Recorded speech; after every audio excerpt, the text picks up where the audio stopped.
அன்பானவர்களே, இந்த நாட்களில் பலவிதமான உபதேசங்கள். நம்ம பல பிரச்சனைகள் மத்தியில் அதுலேருந்து ஒரு விடுதலை கிடைச்சா போதும் அப்படின்னு ஏசாமிகிட்ட வந்திருப்போம். அப்படி ஏசாமிகிட்ட நம்ம வந்து விடுதலையும் பெற்றிருப்போம். அவர் நமக்கு விடுதலை கொடுத்ததுனால ஆலய ஆராதனையில் நாம் கலந்து கொண்டு அவர் ஞானஸ்நானம் எடுத்து ராபோஜன பந்தியில் பங்கு பெற்று தேவனுக்கு பிரியமானபடி நாம் வாழ்ந்து கொண்டிருக்கும் போது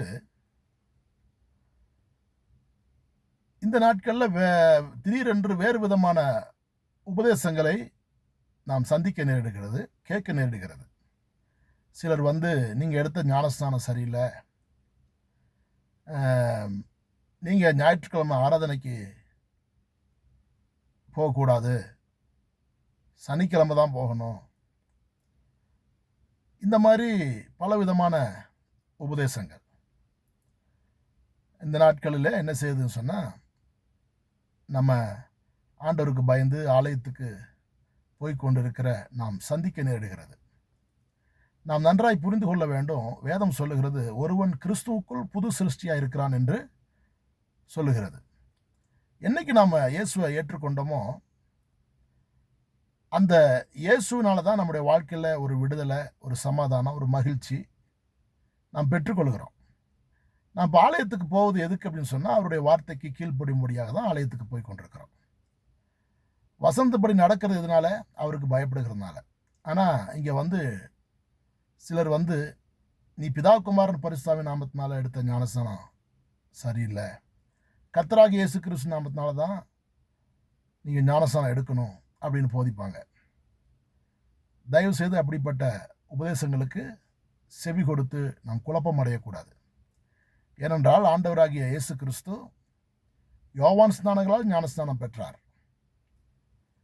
அப்படி யோவான் ஸ்நானங்களால் ஞானஸ்நானம் பெற்ற இயேசு கிறிஸ்து தன் ஊழியத்தெல்லாம் முடித்து பாவிகளுக்காக அவர் மரித்து உயிரோடு எழுந்த பிறகு சீசரை பார்த்து சொன்ன காரியம்தான் மத்தேயு எழுதின சுவிசேஷம் கடைசி அதிகாரத்தில் சொல்லப்பட்டிருக்கிறது. உலகம் எங்கும் போய் சர்வ சிருஷ்டிக்கும் இந்த ராஜ்யத்தை குறித்த சுவிசேஷத்தை பிரசங்கம் பண்ணுங்க என்பதை போலலாம் அவர் மத்தேயுல கடைசி அதிகாரத்தில் சொல்லியிருப்பார். அப்போ ஆண்டவர் அங்கே சொல்லியிருக்கிற ஒரு காரியம் என்ன அப்படின்னு சொன்னால், பிதா குமாரன் பரிசுத்தாவி நாமத்தினாலே அவர்களுக்கு ஞானஸ்நானம் கொடுங்கள் என்று சொல்லியிருப்பார். ஆனால் அப்போஸ்தலர் நடவடிக்கைகள் நம்ம பார்க்கும்போது கர்த்தராகிய இயேசு கிறிஸ்து நாமத்தினால ஞானஸ்நானம் கொடுத்தார்கள் என்று நாம் பார்க்க முடியும். சீசருங்க அதே போல் கர்த்தருடைய நாமத்தினாலே கொடுத்தார்கள் என்று நம்ம பார்க்க முடியும். ஸோ இதெல்லாம் போட்டு நம்ம குழப்பிக்கவே கூடாது. நம்ம பிதா குமாரன் பரிசுத்தாவின் நாமத்தினால எடுக்கிற அந்த ஞானஸ்நானம் ஆண்டவர் பரமேறி போவதற்கு முன்பாக சொல்லிவிட்டு போனது தான். அதனால அந்த வார்த்தையின்படி நாம் எடுக்கிற ஞானஸ்நானம் தவறான ஒன்றே கிடையாது. அதனால தவறான உபதேசங்கள், ஒரு விதமான உபதேசங்கள் உங்கள் வாழ்க்கையில் வரும்போது நீங்கள் குழம்பி விடாதிருங்கள். அடுத்து, ஞாயிற்றுக்கிழமை ஆராதனைக்கு போகிறது சரியில்லைங்க, அது தப்பு, சனிக்கிழமை தான் ஓய்வு நாள், அன்னைக்கு தான் நீங்கள் ஆண்டவரை ஆராதிக்கணும் அப்படின்னு சொல்லி ஒரு கூட்டம். நீங்கள் நன்றாக புரிஞ்சுக்கோங்க, நமக்கு சனிக்கிழமையா ஞாயிற்றுக்கிழமையா ஆண்டவரை ஆராதிக்கிறது இப்படின்ற அறிவெல்லாம் வந்து நாம் ரட்சிக்கப்படலை. இயேசு என்ற ஒருவரை நாம் அறிந்து கொண்ட போது நாம் ரட்சிக்கப்பட்டோம். அப்படி ரட்சிக்கப்பட்ட பிறகு அவருடைய வார்த்தைகளுக்கு நாம் செவி கொடுக்க வேண்டியது எப்படிப்பட்டதுன்னு சொல்லி பார்த்தீங்கன்னா, தினந்தோறும் நாம் பரிசுத்தமாக இருக்கணும், தினந்தோறும் ஜெபிக்கணும், தினந்தோறும் வேதத்தை வாசிக்கணும், தினந்தோறும் கற்றுக்கொள்ளணும். வாய்ப்பு கிடைக்கிறீங்க, நீங்கள் எங்கேயாவது வெளியே போகிறீங்க, திங்கட்கிழமை ஒரு இடத்துல ஆராதனை நடக்குதா, உங்களுக்கு முடிஞ்சால் கலந்து கொள்ளலாம். இன்னொரு இடத்துக்கு போகிறீங்க, செவ்வாய்க்கிழமை அங்கே எங்கேயாவது கூட்டம் நடக்குதா, அன்றைக்கும் நீங்கள் கலந்து கொள்ளலாம். புதன்கிழமை எங்கேயாவது ஒரு இடத்துல கூட்டம் நடக்குதா, அங்கேயும் நீங்கள் உங்கள் பக்தி விருத்திக்காக நீங்கள் போய் அதில் கலந்து கொள்ளலாம். வியாழக்கிழமை நீங்கள் எங்கேயாவது போகும்போது ஒரு சபையில் ஒரு கூட்டம் நடக்குதா, நீங்கள் போய் கலந்து கொள்ளலாம். இப்படி கிறிஸ்துவுக்குள் நாம் தேவனுடைய பிள்ளையாய் நாம் மாறின பிறகு, அதாவது இயேசு கிறிஸ்து நாம் ஏற்றுக்கொண்ட பிறகு, எந்த மனுஷனுக்கு விரோதமாக தீங்கு நினைக்கக்கூடாது, யாருக்கு விரோதமாக செயல்படக்கூடாது, பாவம் செய்யக்கூடாது, பரிசுத்தமாக வாழணும், இதெல்லாம் நம்ம ரெகுலராக கடைபிடிக்க வேண்டிய ஒன்று. அப்போது ஞாயிற்றுக்கிழமை நம்ம சபையில் கூடி அவனுடைய வார்த்தையை கேட்டு தேவனை ஆராதித்து தேவனுக்காய் காணிக்க கொடுத்து இதெல்லாம் நாம் செய்கிறோமே, இதெல்லாம் தேவனுக்கு பிரியமானவைகள். ஒரு நாளும் இப்படி செய்கிற நமக்கு தண்டனை வந்து விடாது. ஆனால் சிலர் நீங்கள் அந்த ஞாயிற்றுக்கிழமை செய்கிற ஆராதனை சரியில்லை, அவங்க சனிக்கிழமை போய் என்ன செய்வாங்க, அதே ஆராதனை செய்வாங்க. அப்படி தான் பண்ணுவாங்க.